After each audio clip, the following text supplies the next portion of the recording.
If it is or if it ain't, it's going to come out.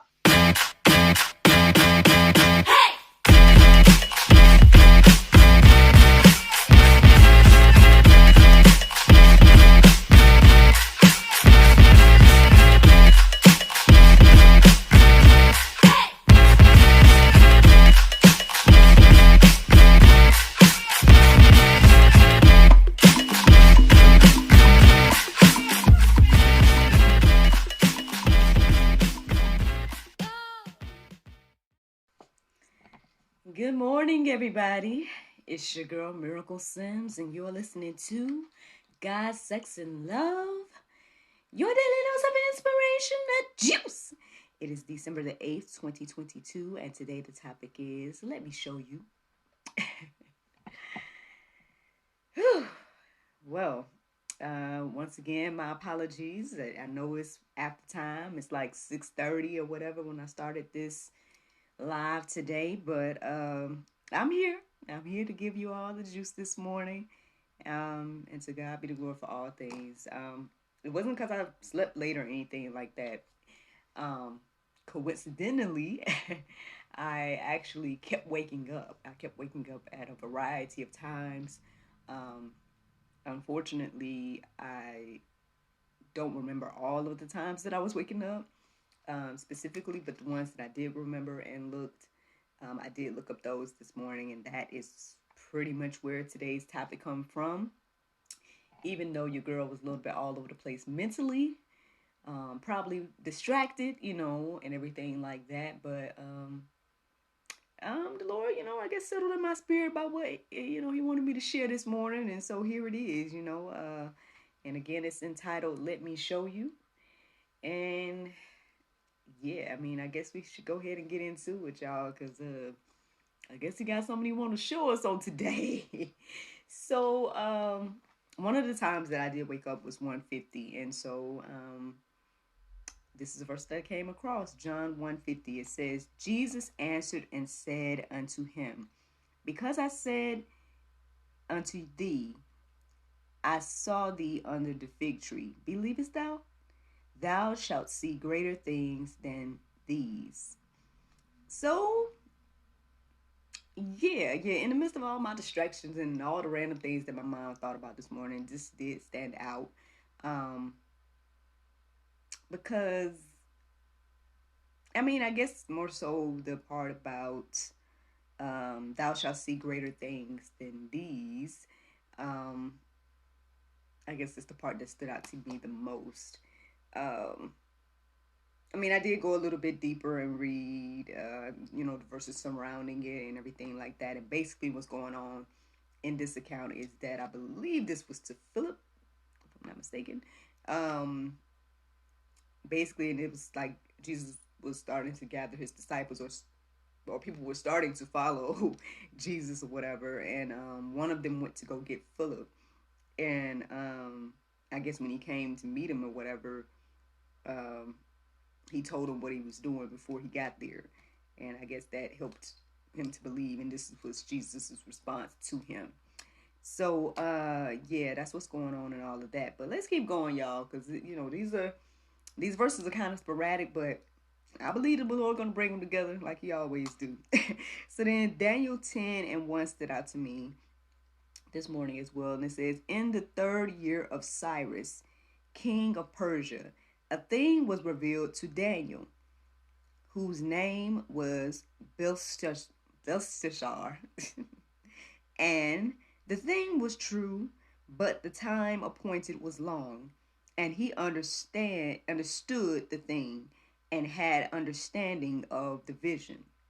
So this stood out to me for a variety of reasons. Because, again, one of the times that I don't remember, I actually looked up the numbers in the Strongs or whatever, and if I'm not mistaken, those numbers led me to Belshazzar, which is spelled a little bit different than this, but still Belshazzar, and then there was something else.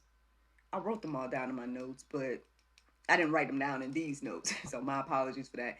But it was that and another word. I think it was like Persian coin or something like that. So by the time I came around and came across this verse right here, it really stood out because I was like, okay, I saw something about the Persian coin. The other word was very similar to Belshazzar. And so I don't know, it really just stood out to me this morning. And I guess what's standing out to me the most about it, outside of those things, is it's saying that um, do, do, do, do, do, a thing was revealed to Daniel. So again, we're talking about a vision, right? In my opinion here, a thing was revealed to Daniel, and it says this thing was true, but the time appointed was long, and he understood the thing and had understanding of the vision. This also stood out as well because yesterday, while your girl was out there hustling in the streets, I ended up listening to Pastor David Lynn and everything like that. And I'm telling you, the patience that that man has is just unmatched. Like I hadn't seen anything like it.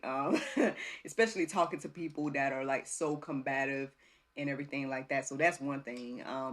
But I noticed, like, I ended up listening to this like hour-long conversation that he was having with this gentleman about, I guess he's a Hebrew Israelite and whatnot, and the man wanted to claim that, I guess in some ways that the gospel message was only for the Israelites and not for anybody else.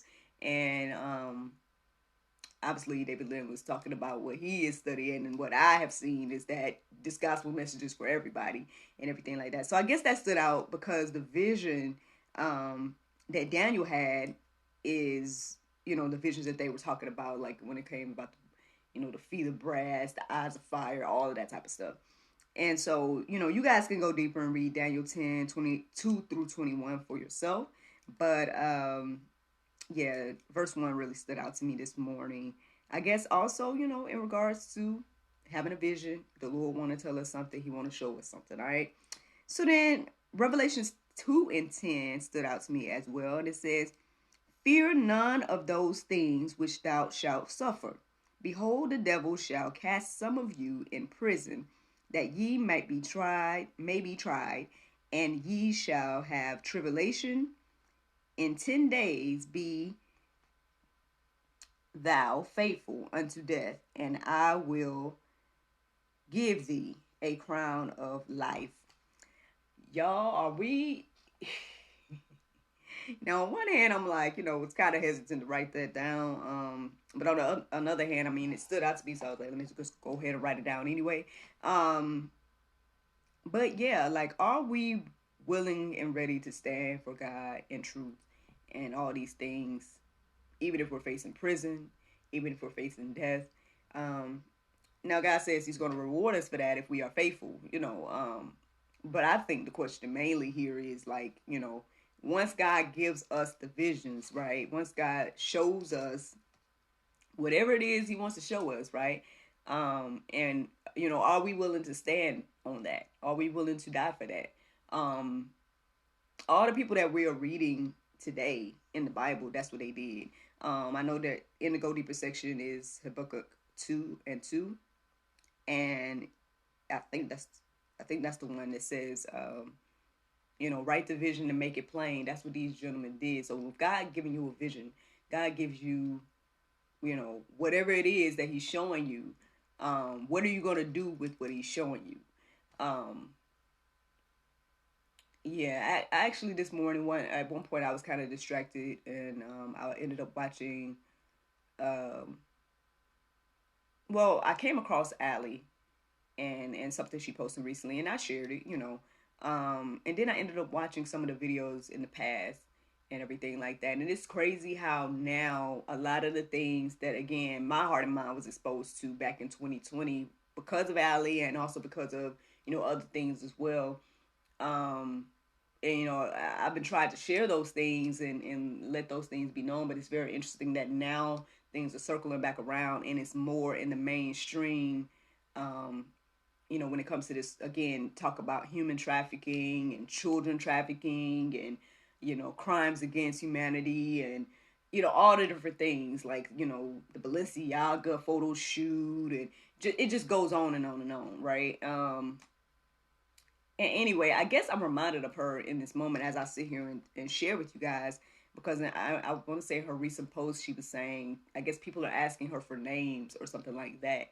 And so I guess she gave a few names, but she's saying, before I give you more names, what are you going to do with the names that I've already given you? And so I, all things really do work together for the good, man. Even in the distraction that the Lord is speaking to me. The thing is, I feel like it's the same question being posed on us today. Like, with the visions and the things that God is showing you, what are you going to do with it? And are you willing to stand? And even if you face prison, are you willing to stand? Even if you face death, are you willing to stand? If you're not there, friend, I get it. I understand. Oh, like those seem like difficult uh, things to encounter, um, and everything like that. But again, one, the Lord tells us that I will give thee a crown of life, if we are faithful unto death. So that's one thing. I mean, that hopefully will encourage you and inspire you to build your faith, and be more bold. But then also, just understanding that at the end of the day, I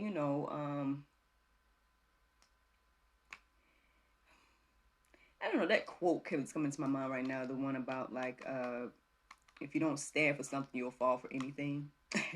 That type of thing. I'm gonna keep going here because I don't want to get too distracted here. But this stood out to me to share this morning as well. It's Acts 18:9. It says, "And the Lord said to Paul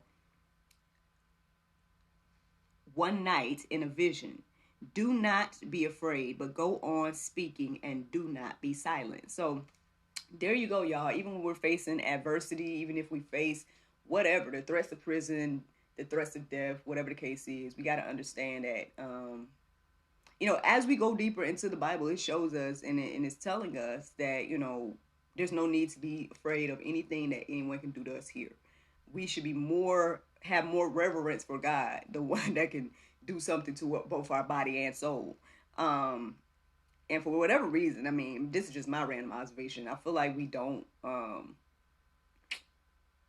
for whatever reason, we tend to just, I guess, put more weight on the things that we see versus the unseen and everything like that. But that's the juice today.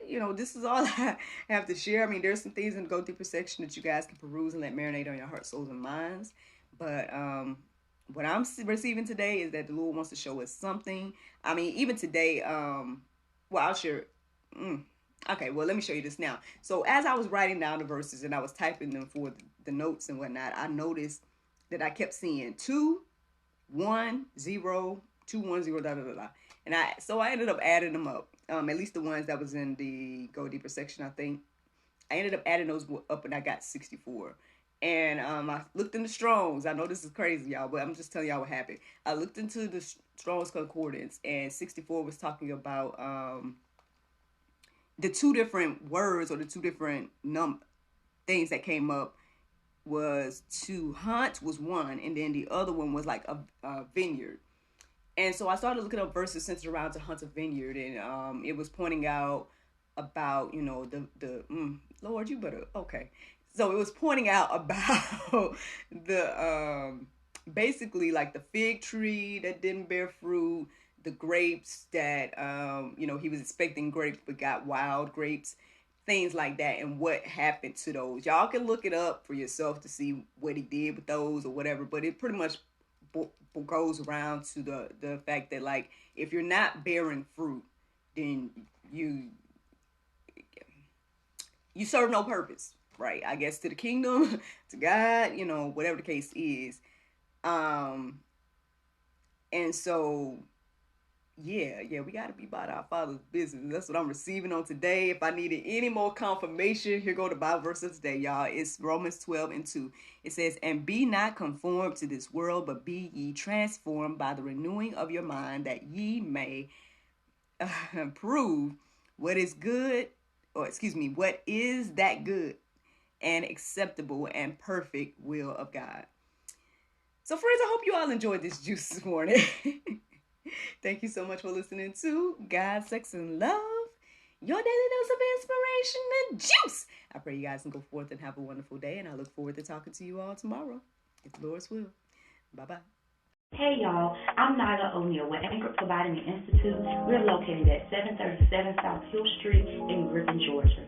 Look, this program was birthed out of a will to help and push you closer to your dream, customizing each and every learning path for each and every student, giving you hands-on education with myself and other teammates. We're here to help you and drive you to be the best version of yourself.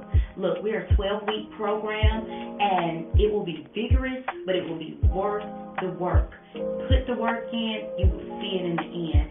We are dedicated to seeing you not only finish our program, but to get certified. We are an accredited school through the National Phlebotomy Solutions, and we are so ready to meet each and every one of you. Contact us today.